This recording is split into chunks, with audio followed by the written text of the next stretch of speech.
This is World Awakenings, the fast track to enlightenment with your host, Carl Gruber. World Awakenings is a podcast dedicated to opening your mind, your heart, and your eyes to the fact that the world's population is now, more than ever, awakening to all things spiritual, metaphysical, and enlightening, and just how they play an all-important role in our daily life. So join Carl on this enlightening experience as he interviews metaphysical and spiritual experts to discuss, debate, and delve deeply into the hows and whys of this worldwide awakening.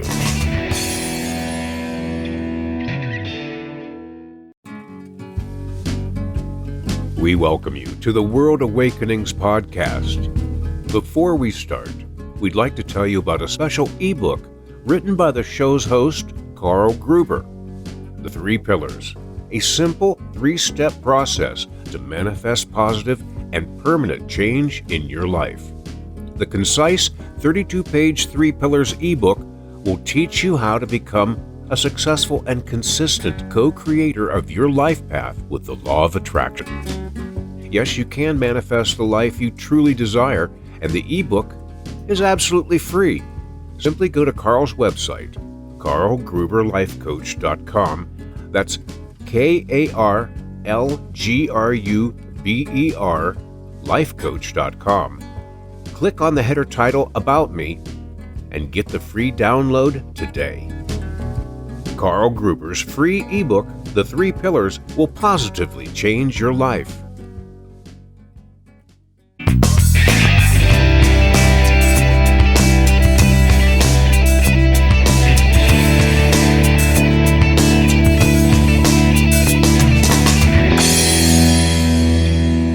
Hey everyone, welcome once again to the podcast World Awakenings, the fast track to enlightenment, the show that is on a quest to find out if there really is something better out there beyond our egoic-driven world of chaos, drama, and judgment.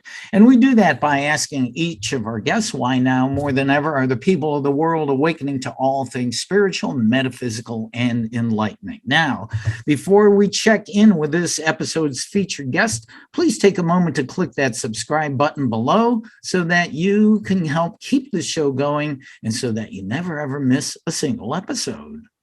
So today's show features Indra Rinzler, a man who personifies a life seeking that's something better than what this world has to offer by dedicating his life to the extensive study and practice of the 3 maps of conscious living, astrology, the Enneagram, and the Wheel of Totality, plus his study and practice of the yugas, or the long cycles of humanity. An extensive world traveler, an artist, and an entrepreneur, and now a grandfather too. So here's Indra. Welcome, man.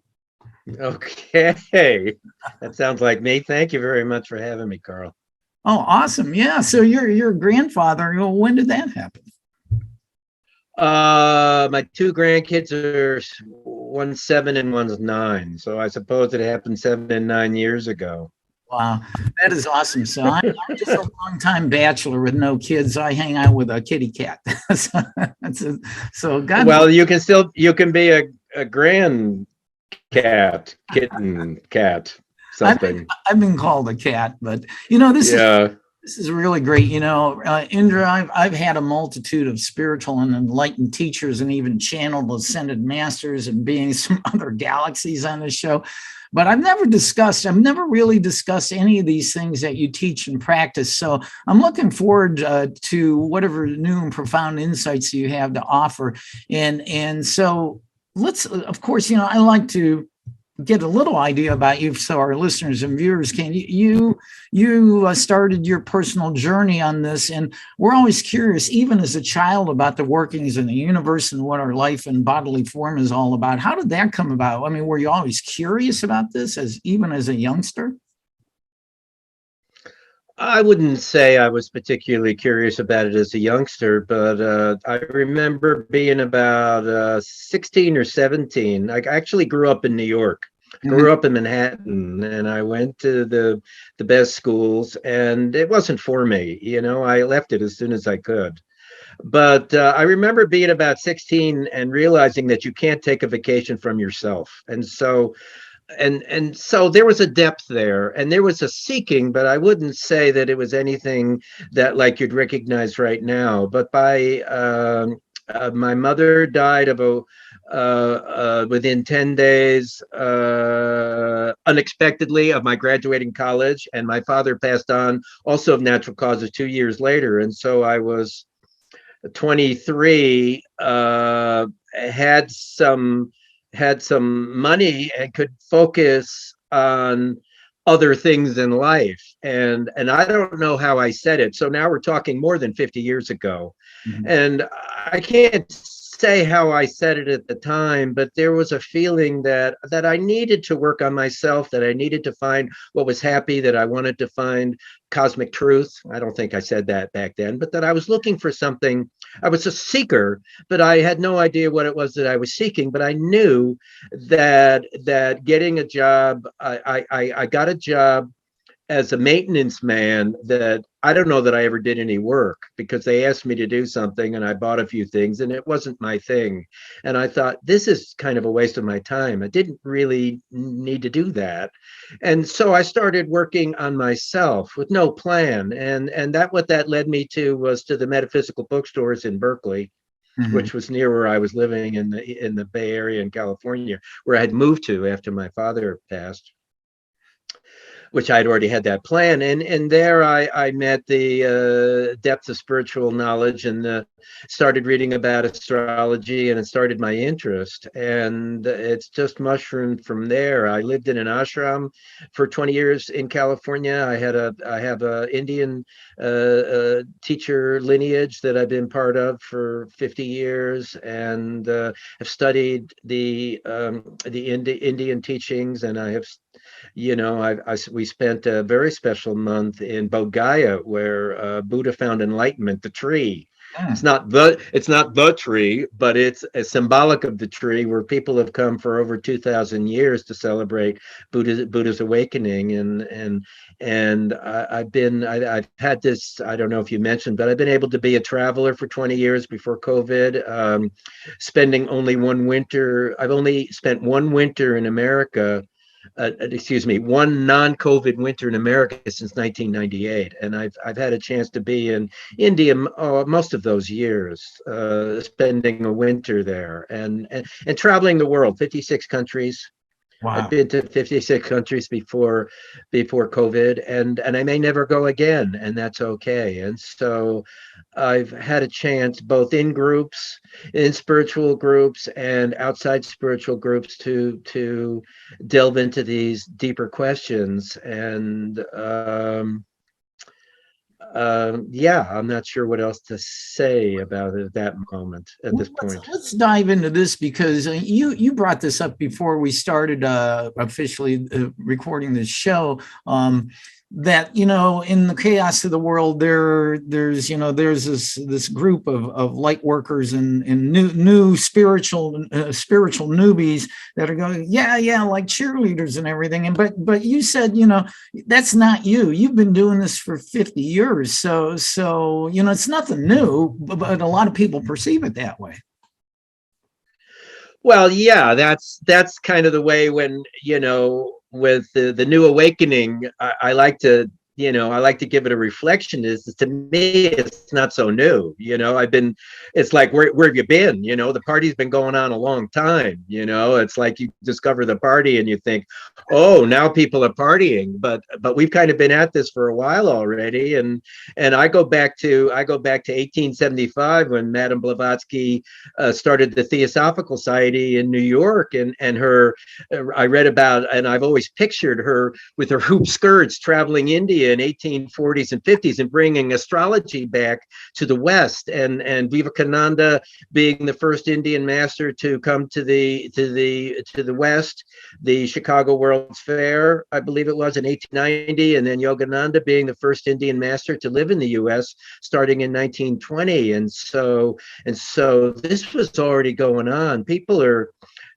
waking up to things that have already been done, not done, but have been that people have been aware of, that the spirituality isn't so new. And what I see right now, which I mentioned to you, is there's a lot of ego going on, which is, frankly, this is what happens is that you go from passive to active. And so what gets activated is your ego. And then you realize that you need to let go of that ego, that's not actually what you want, that it's a way, it's a means to get there, but it's not actually the goal. And so in that, then you become the selfless self, and you recognize the selfless self and a higher calling to where your worldly ambitions disappear. It doesn't mean that you don't achieve, but achieving isn't the goal.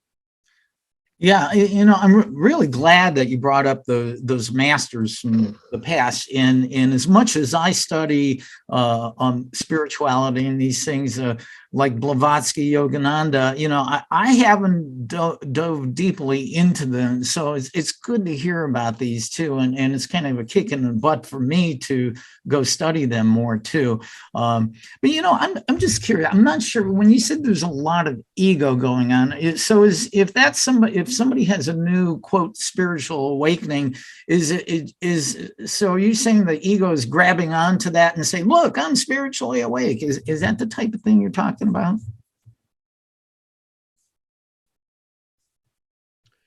Well, that's probably one example of it. I mean, it has a lot of manifestations. Most of awakening, is actually pre-awakening. That there is a period of 10 to 20 years and perhaps longer where the awakening, I mean, we call Ramana Maharshi, if you're familiar with him, he had a near-death experience he died in 1950. So let's say this happened, they say 1910 or 1900 in India. He had a near-death experience. And he then, where he awakened. Mm-hmm. And then he proceeded to then live in a cave for 19 years to deepen that awakening. And so the people who have an awakening experience, who then start teaching because they've touched into something, it's mostly from ego. It's not really awakening. It's mostly from their ego, their need to teach. Because as soon as they become more evolved, then the need to teach drops. I see what you're saying. Yeah. Okay. Yeah, that makes sense to me. Yeah. So really, I mean, it really, a spiritual awakening it can happen in a moment, in a form of epiphany and enlightenment, but it's really a lifelong journey. Yeah. I mean, this got depth to it. It's like if you eat an ice cream cone, you don't really know all about ice cream. I mean, Baskin and Robbins has got 31 flavors. So if you had one ice cream cone, you only know a little bit about flavors, and you don't know about like pizza, like they talk about putting pineapple on a pizza. I mean, there are a lot of different ways to go. And so with spirituality that you touch into, I mean, spirituality is huge. And in a moment of awakening, I mean, how much of a person's story do you cover in an hour with them? Right. I mean, as a percentage. Yeah. How much of the wisdom that they share do you touch into? Probably a pretty small percentage. And so in that moment of awakening, even if it's a really deep awakening, it's just a fraction of what it is. And it takes us years to really absorb those lessons and to see the depth. And I'm writing a book about a teaching that I've had for 25 years. And in writing the book, I'm learning about the teaching and understanding it in ways that I never understood before, even though I have been wanting to write the book and studying it to write the book for 25 years. I mean, isn't this our experience? And so I'm trying to put it into a perspective to take it out of the emotion of, wow, I'm on a high and I'm active. And so for some of the podcasts, I told you I've done more than 50, 60 podcasts, guesting on podcasts, some all wonderful people. And so I see there's a stage where where we go from passive to active. And in that active, then like a Facebook post, I know I'm my real being, and I'm channeling my wisdom, and I'm really alive, and everything's happening. And that's a stage. And the next stage is that you know these things, but you don't have to talk about them. Mm-hmm. That they just are, and that they are part of you without the need to be seen for that, because that is the ego. Whatever the ego, I had a teacher that said that she didn't like us to use the word because you couldn't see it. So I mean, what is it? Is it really there? But what we call the ego, whether we call that an unconscious self or a particular drive, it's this it may even have a good intention with the ability to keep us to help us to survive when animals are chasing us in a more primal situation. The ego has value, but right now it's become an identity that we try to live from, and it's all story. I like that. And it's not very divine. Yeah, that's true. But I like your perspective of, while you're writing your book of 25 years of study, you're seeing it in a way you had never been seen it before. Because as we know, when we teach, we learn, and it's a cycle. As we give, we receive. That's the point of the teaching. Yes. The reason is that I teach and that I share is because there's things I need to learn. If I didn't need to learn them, then I wouldn't be sharing. Yeah. And I wouldn't feel the need to share. And that's not from the ego perspective either. Well, it can be from the ego too, but there's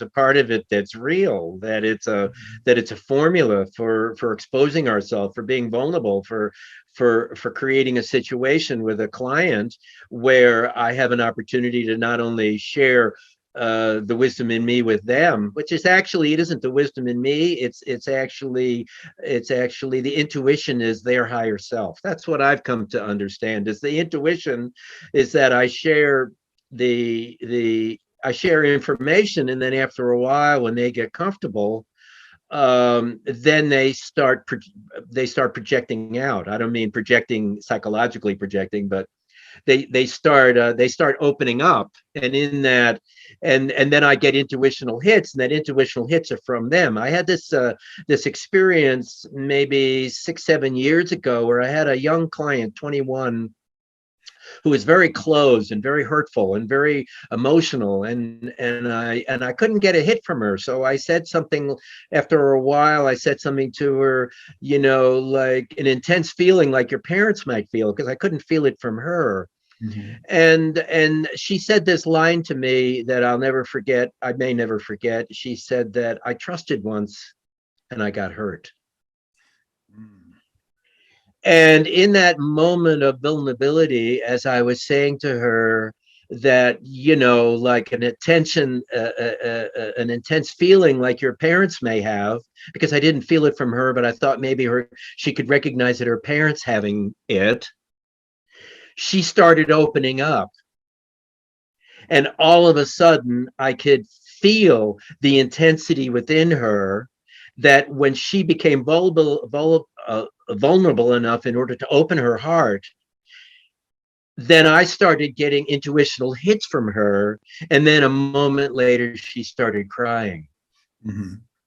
But before she started crying, the radio was on, and I could receive intuitional hits from her, and then I could say, whoa, yes, you do feel. You understand what I'm saying? And so it taught me to understand that, and I asked a teacher about it. I had an interesting experience. The next day I went to see a teacher, because I was starting to be a teacher. There was a fellow, this was in India, in Rishikesh in India. So he says, so I wanted to sit in and see what he did, and I was the only person. So he said to me, do you have any questions? I said, well, I don't have any questions. I didn't come with any questions. I don't really have any questions. But I said, oh, well, yesterday, I had this experience with this client, and I told him that. He explained it to me that was her intuition that was opening up, her third chakra. And so I understood that the intuitional hits that I get in my readings are, I feel they're from the higher self of the client talking to me. And if I get a hit saying there's something going with your childhood, it's there. It's not, it could be a channel. It could be a channel. It could be that I got really smart in that moment because I wasn't thinking anything about it. And then all of a sudden I get this hit. There's something about your childhood. Or it could be their higher self saying to me, it's the childhood, stupid. Check my childhood. Yeah. So, Wow. and so I found this to be a very important moment in my process, and it doesn't stop. I had a client. I've had 100. I've had more than 1,000 clients, but I probably had 100 of them that I had to read a certain sentence. And there was one time, well, that the lady read the sentence, and all of a sudden I had an understanding of it that I never had before about myself. It was my personality type. She and I were the same. And so she read the sentence, and I thought, whoa, I never got that out of it before, but I've read this thing 100 times or more and heard it, and it never appeared before, but it appeared that day. Wow. I wonder how many of our viewers and listeners right now could say that same line that young lady did. I trusted once, but I got hurt. Many people. Wow. Great story. That is awesome.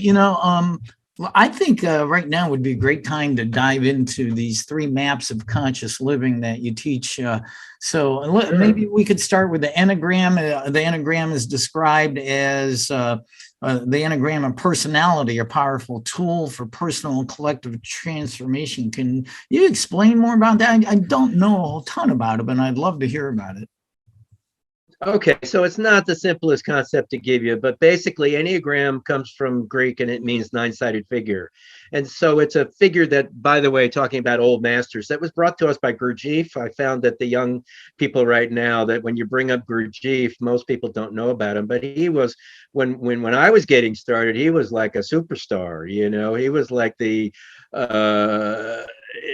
uncontrollable force, and he was unusual and different. And but anyway, see, he gave us this Enneagram, which is a composite of 3 geometric shapes that have 9 points. And so for the Enneagram of personality, there are 9. The teaching says that there are 9 personality types, and it can be used on a very basic psychological level to understand these personality types. But the fact is that on a deeper level, it's an incredible spiritual tool, because these are the 9 archetypes. I believe they are the unwinding of the 2,000 to 5,000 years of Judeo-Christian tradition, of all of the crappy conditioning behavior, everything that's been passed down from parent to child, to grandchild to great grandchild, on for 100 generations or more. That the Enneagram explains it in a way so that we are able to release those stories. And so there are 9 personality types or archetypes that make up the Enneagram, and we have one of them at our core. And I can go through the 9 quickly if you would like. Sure, that'd be awesome. Yeah, I love that. So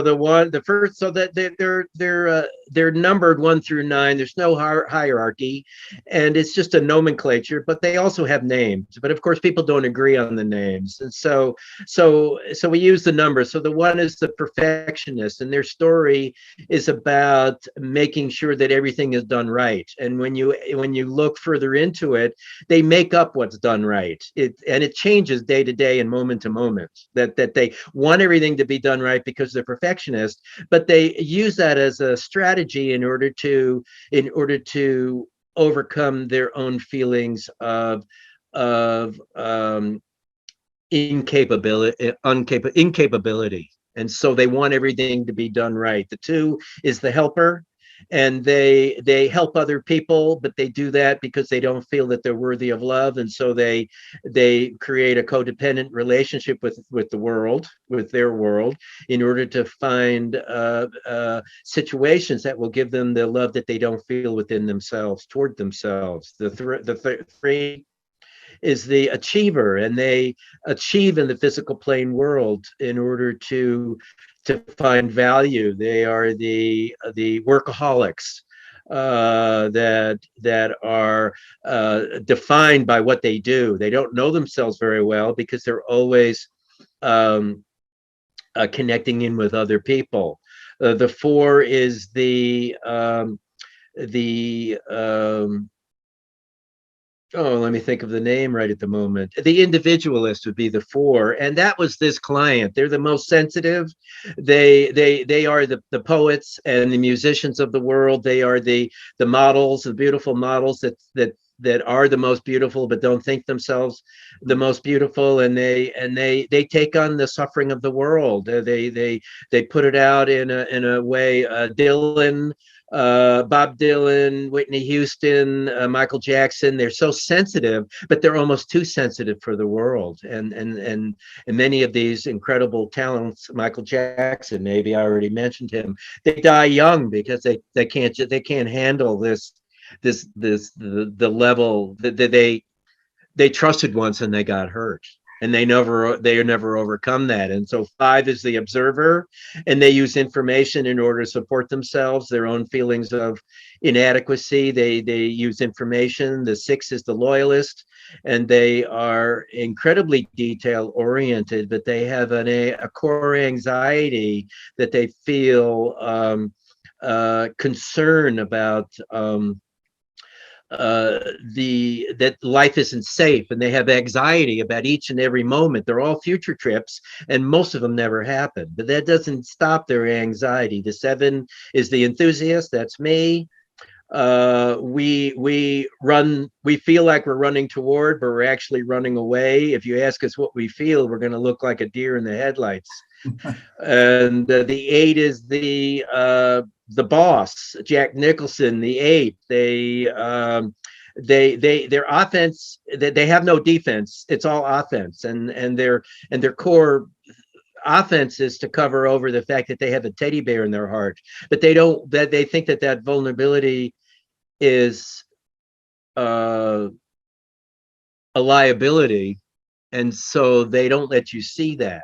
And so it's all offense.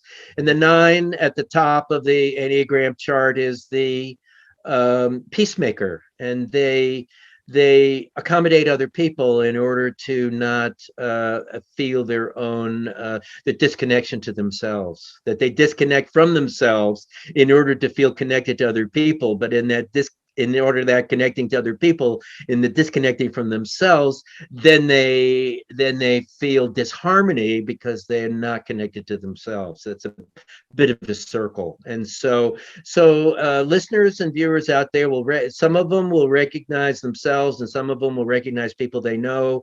They are really deep archetypes. I can't give them their due in 5 minutes, but it's an incredible teaching that I've been involved with for 25 years. So when you sit down with a client and you do an enneagram for them, you pinpoint their person, one of those personality traits or something. But you said it helps them to release all the crap that's been, blocking their chakras and the paradigms, limiting their. Well, sure. When you know what's going on, it's a lot. When you can see it, when you understand that it's a patterning, the strength of the Enneagram is that it's all patterning, and that you can read in a book about you and you can say, how do they know me so well? Because the 200 million or the half a billion nines or threes or whatever you are, they all run from the same patterning. There are differences. There are some differences culturally, but not a lot. Mm-hmm. And there are differences based on astrology, and the work I do is the Enneagram and astrology together. So there are some differences, but the similarities are overwhelming. And so once you see the patterning, it really helps you to be able to let go of the stories because it's so clear. Mm-hmm. Mm-hmm. It's impersonal. It's not that I'm a bad person. It's that I bought into this story.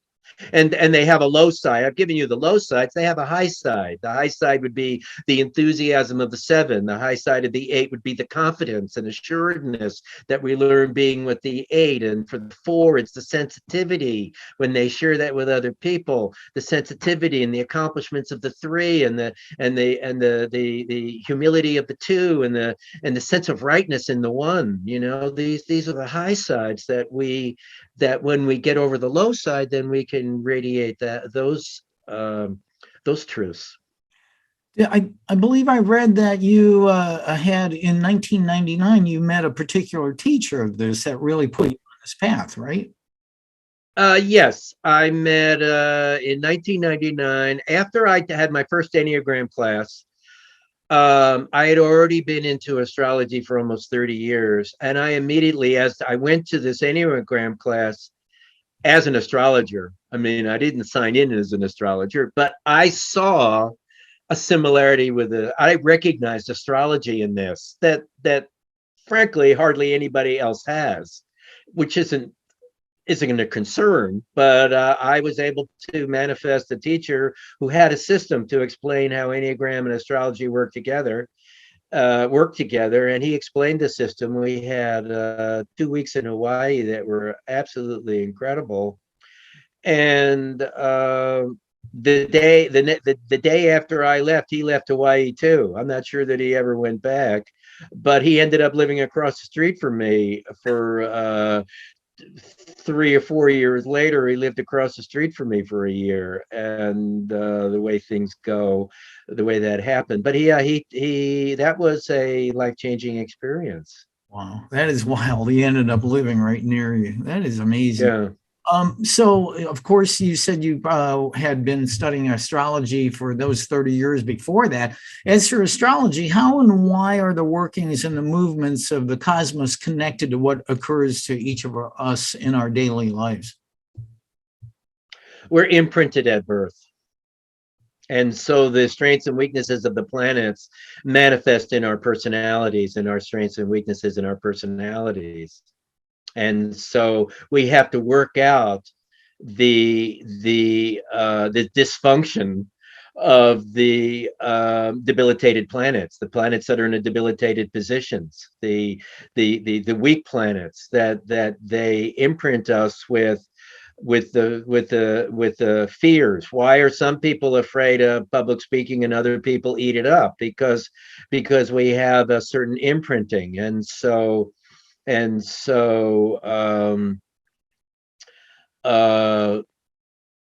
a story that we've come here to work out. Mm-hmm.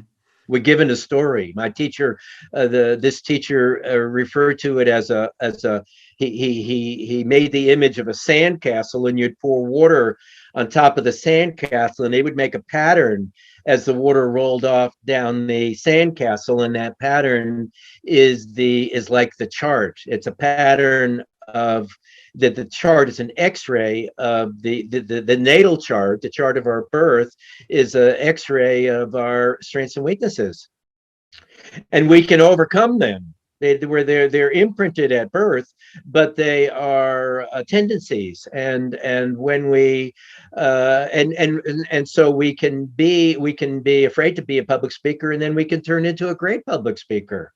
We can overcome those.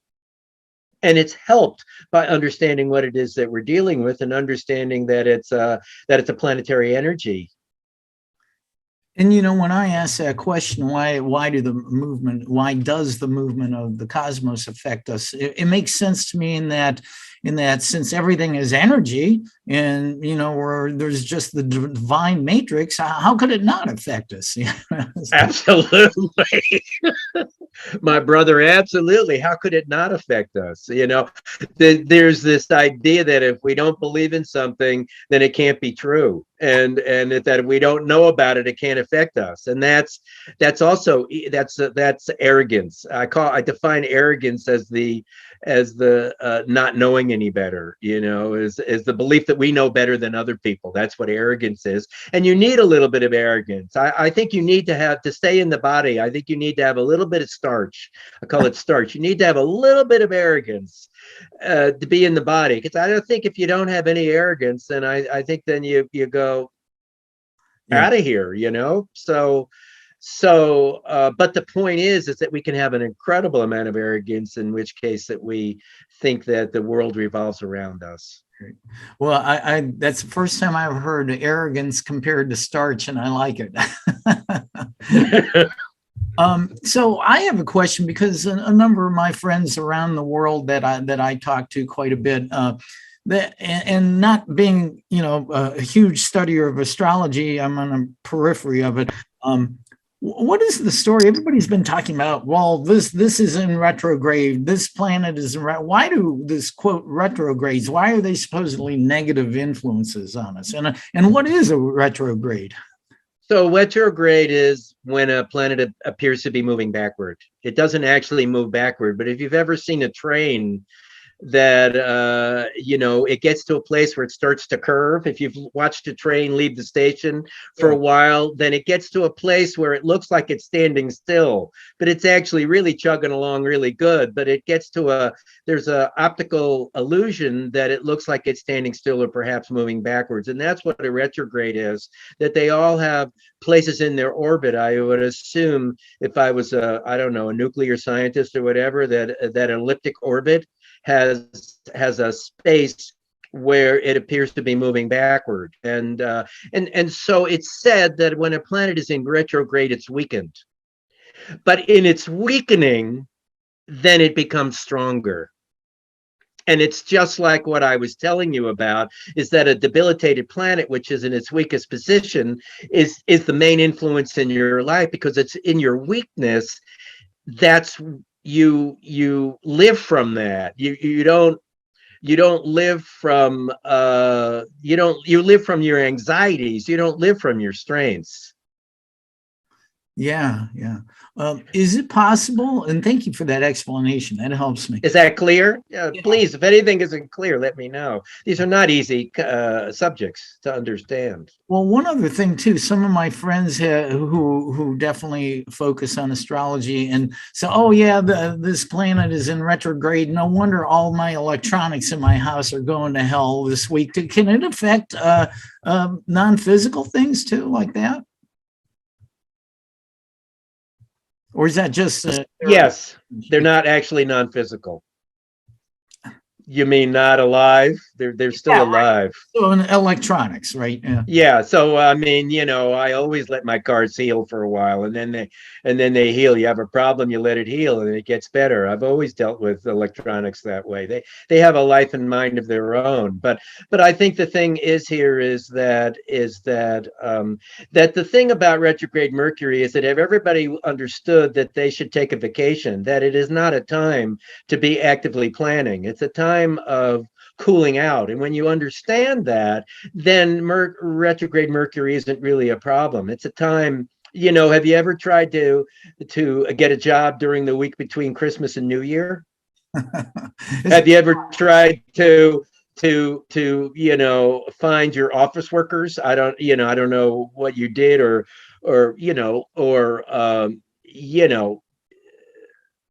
I know people who were born on Christmas.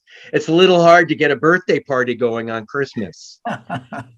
and so naturally there are good times and bad times for things. And so Mercury retrograde is a time, it's a vacation time. It's a time to cool out. It's a time of introspection. It's not a time of actively doing. And people don't understand that. They try to keep pushing the water, and it doesn't work. Okay. Next retrograde that comes up, I'm going to chill out. I gotta remember. Well, I think if you chill out, I think you'll find it isn't really a problem. Yeah, I like that, and good advice. Now, I did read on your website that you mentioned that astrologers are now combining psychology and metaphysics in using astrology. How and why is that? By the way, I do want to mention that not only the machines may get affected directly by the may be affected by the retrograde planets, but the fact is that we are, and we may affect the machines. And so causality, it's a little hard to pick causality, and so there's a lot going on. So I wanted to make that clear. And so there was a book written in the book written in the 1930s by one of my teachers, Dane Rudger. And in that book, he described the book was called The Lunation Cycle, and it was talking about the moon, and it was talking about the moon in a way that it has a cycle from first quarter to full moon to third quarter to new moon. And before that, astrologers always considered that new moon and fourth quarter were the same because they were equidistant from new moon.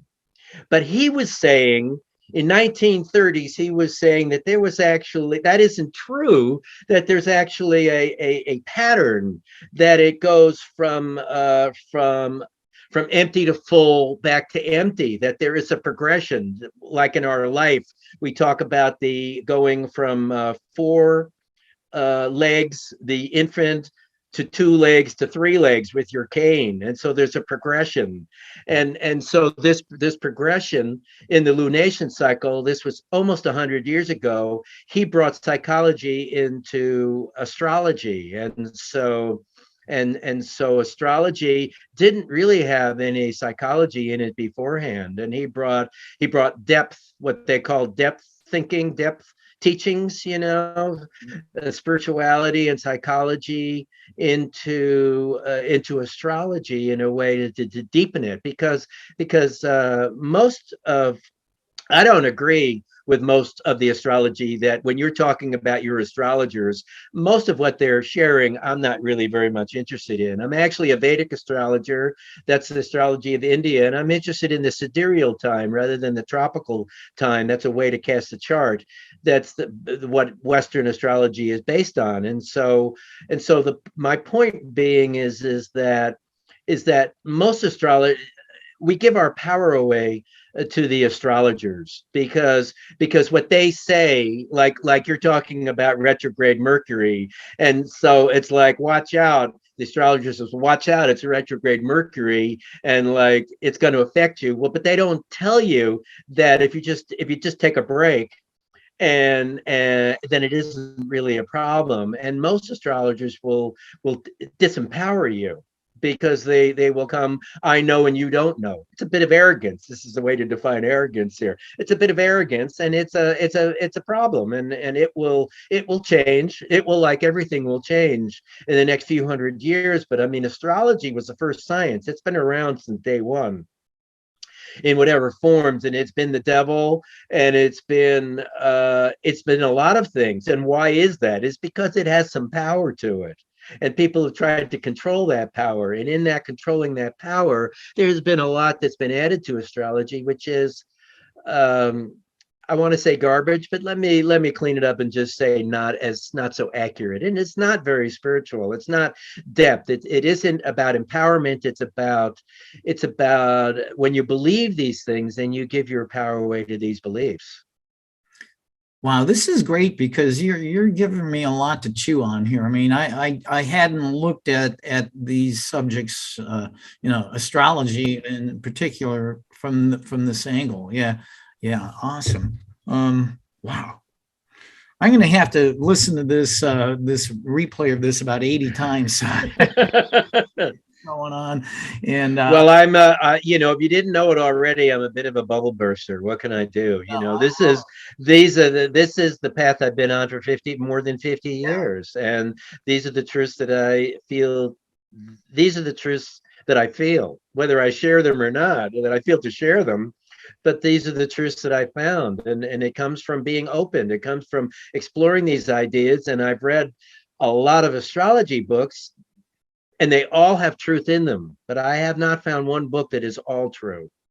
Mm-hmm.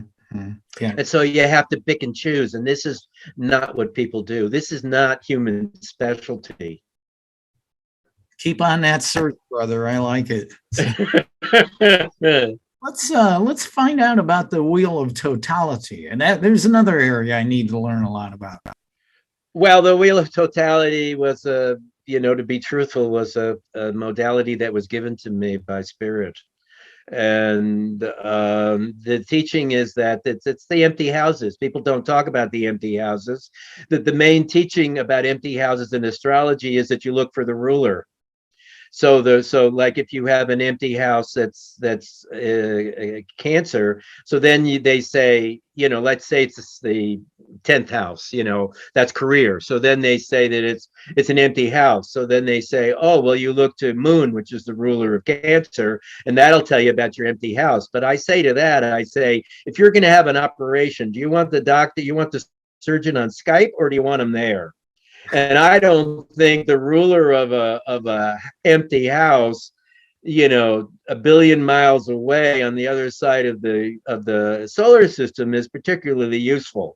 Yes, it is common astrological practice, but it is not to me very useful. And so what came to me was that there is awareness in each of the 12 houses in astrology, and that if we don't have a planet there, then that awareness is a blind spot or a place of ignorance, because we don't have any planetary energy there. And I'm only talking about the inner planets plus the nodes. I'm not talking about the outer planets. I don't use the outer planets because I don't believe that they are helpful to awakening. They're more generational. They're not individually oriented, and there's a lot of stuff around them too that is dislocating for people. But so in this teaching, I overlay the natal chart onto the Wheel of Totality, and it shows us where the strengths are, where you have planets, and it shows us the blind spots. And so let me give you a couple of examples there. People that don't have a planet in the second house, the awareness there is duality, and so the people that have planets there can live in gray. But the people that don't have a planet there, they tend to live in black and white. They can be judgmental. They can be critical. They only see things in black and white. And so I had a young client one time, again in India, 22 years old. She said, I'm never going to have another relationship. I said, you're 22 years old. Yeah. You've had one relationship that was 3 years. It didn't go so well. How can you say you're not going to have another relationship? Well, she didn't have a planet in the second house, which meant that she looked at her life in a very black and white way. I must be in a gray area, because my entire life, when I meet somebody where everything is either black or white, I go, how can you not see those things in between it? But that's who we are. That's it. And so you may not have that one, but you may not have a planet in 3, which is a place of confidence. And so this is the house of the house of mind, the third house. And so people that have a planet there have confidence, and they have an ability to see through the mind, as long as they don't have too many planets there and they get the monkey mind. But the people that don't have a planet there have trouble seeing through their story because there isn't any planetary energy there. And so they get stuck in the stories of the mind. Not the dreaded monkey mind. Oh man, sometimes when I'm meditating, all of a sudden the monkey mind comes along. Hey, don't forget to go to the store and buy some bread. Okay, so you probably have a planet in 3, but you may not have a planet in 7, which is the house of relationships, which means that you may you may have trouble seeing through conditioning, which means that the parental stories that aren't yours, that you live by your parental stories, and so they told you to be the good boy, and so you're still being the good boy, even though it isn't your story. It's your parents' story that they've laid on you. Oh man, good boy. I said that to my dog. Man, okay, so you may not have a planet in 7, which means that it's the house of relationship. And so I like to say, talking about you're being the bachelor, it isn't that you won't have. It's not that you may not have. It's not that you won't have relationships. You may have relationships, but if you don't have a planet in 7, then they're not that important to you. And so I've had people ask me, and I say, well, what about that empty 7th house? And I say, well, it's not. It's that people that you may not. It's not that important to you. And then they say to me, yeah, you're right. It isn't that important to me. Wow. That's the empty 7th house, and what they're susceptible to with the Wheel of Totality is that they. Is that they can buy into society's conditioning, and it's a real problem because since it's not your story, it's really hard to get rid of. Like if it's your story, then you can deal with its roots. But you just it's just a myth that's inside you, and you've got no roots to it, and so it's really hard to get rid of until you realize that you just have to let it go, that it's not your story. Well, this is awesome. We're talking to Indra Rinzler. He's an astrologer, a teacher of the three maps of consciousness, and a long-time spiritual student and teacher. It's so hard because these are such beautiful topics to talk about and dive deeply in. And where, I'm trying to hold this to an hour. And thank you so much for just like covering this, on the surface as best as you can. And the one last thing, and I know we don't have a lot of time, but I'm interested in the yugas, and which is a study of long cycles of humanity's existence based on the movement of the cosmos. With the little time we have, if you could tell us something about the yugas. I would be glad to, but I do want to finish with the wheel of totality. I want to tell people that about 50 is when we start working on our blind spots. That if I like to say to people that if you're in your 20s and I say you need to open your heart, you're going to say, no, I don't. But if you're 50 and I say you need to open your heart, then you're more likely to say, you're the third person that told me that this week. Tell me more. And so after we 20s and 30s, we need to build up our ego. And then in our 40s, we start to see, because those stories don't work anymore. And so then we start to open up. And then when we start to open up, then we start to work on these deficiencies, the blind spots of the wheel of totality. And there are 9 planets and 12 houses. And so there's ignorance built into the system. So there is hope. But the usefulness of the wheel of totality is that it helps us to see what it is that we can't see, because these are really hard for people to see because they are big concepts, but yet because we don't have any planetary energy there, they're really difficult. And so the yugas is a wonderful teaching, and I'm happy to end with this because this is what I can share with your subject as the Great Awakening. Is that this was predicted, and so the teaching in India is that there are 4 ages or cycles of history, and there in India they're called the 4 yugas. Those are, yuga means ages, so that would be Sat Yuga, Dwapara Yuga, the Tri Yuga, and the Kali Yuga. Kali Yuga may be a term that some people are familiar with. It's the densest and lowest age. And that I had a teacher who gave, if you look up the age of Kali Yuga in Google, on the first page you will find 3 different lengths from, say, 4,000 years to 4 million years. So there isn't much agreement. Mm-hmm. But I had a teacher who wrote a book who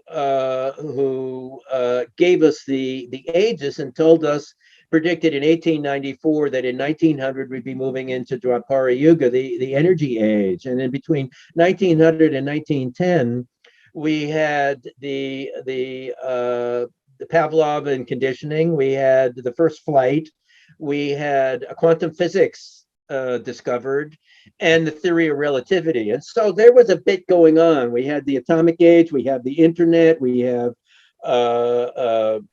global healthcare. These are not Kali Yuga ideas, that we're in a new age. And so this age, I believe, is part of the Great Awakening. And so it started at a 200-year transitory period in 1700 and went to 1900, and then we went into 2000 year of Dwapara Yuga proper. This is ascending. It has a descending cycle. This is when we got dumber as a society. We got dumber through the dark ages, and 500 AD was the end of Kali Yuga descending and the beginning of Kali Yuga ascending. And so while I followed this teacher for 50 years, the fact is that when you take what he says and you line it up with history, it is illuminating. And there's a wonderful, easy to read book called The Yugas, written by a couple of friends of mine. And I do recommend that people to take a look at that if they're interested. And it's a way of looking at and how it's explained.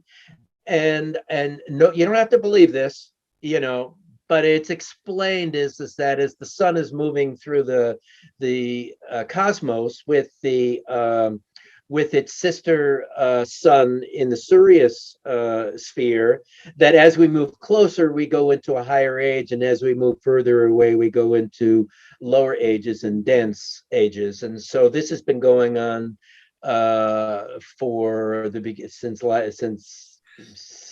since man, before man was here. This has been going on, these ages, and it's a theory that explains how we had Atlantis and these higher ages and lower ages, and it puts it into a larger perspective.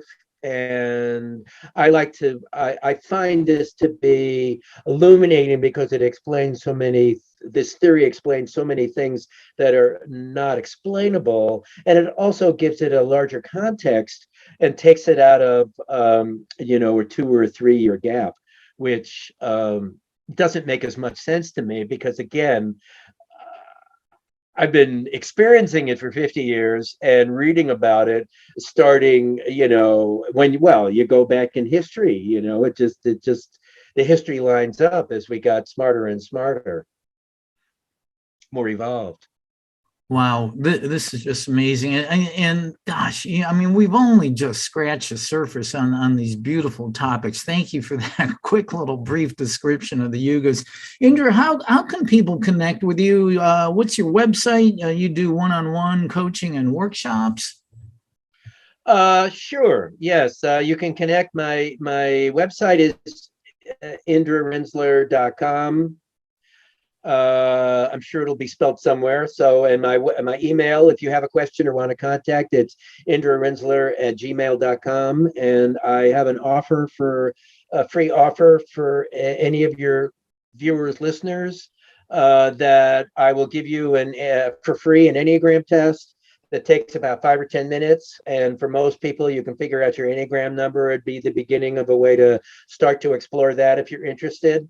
So write me and I can send you that information, that test.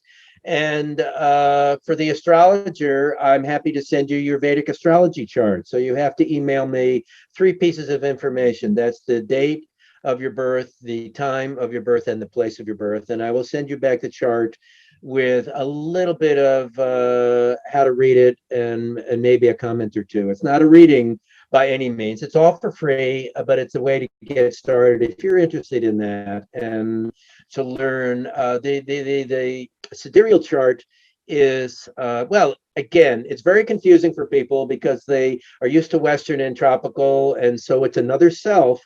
But it is really an incredible teaching to be able to see this. It's the deeper self. It's a self. It's not the worldly self so much. It's the self. It's the inner self. And it's very interesting to be able to explore your sidereal chart for people if they're interested in that.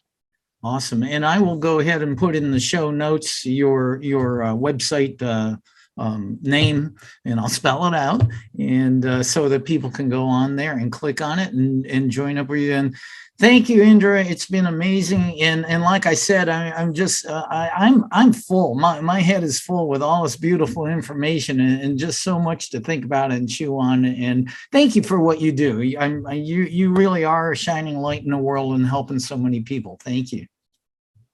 Well, thank you very much for having me.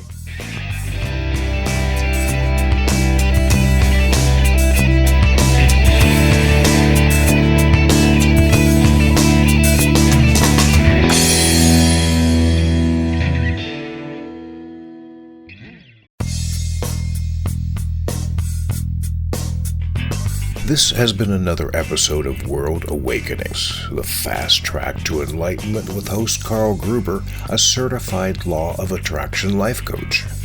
We welcome you to tune in to each and every episode of World Awakenings as we open your mind, your heart, and your eyes to the fact that the world's population is now, more than ever, awakening to the truth of all things spiritual, metaphysical, and enlightening, and just how much they play an all-important role in our moment-to-moment daily life. Much love and light to you, my friend, and thank you for tuning into World Awakenings.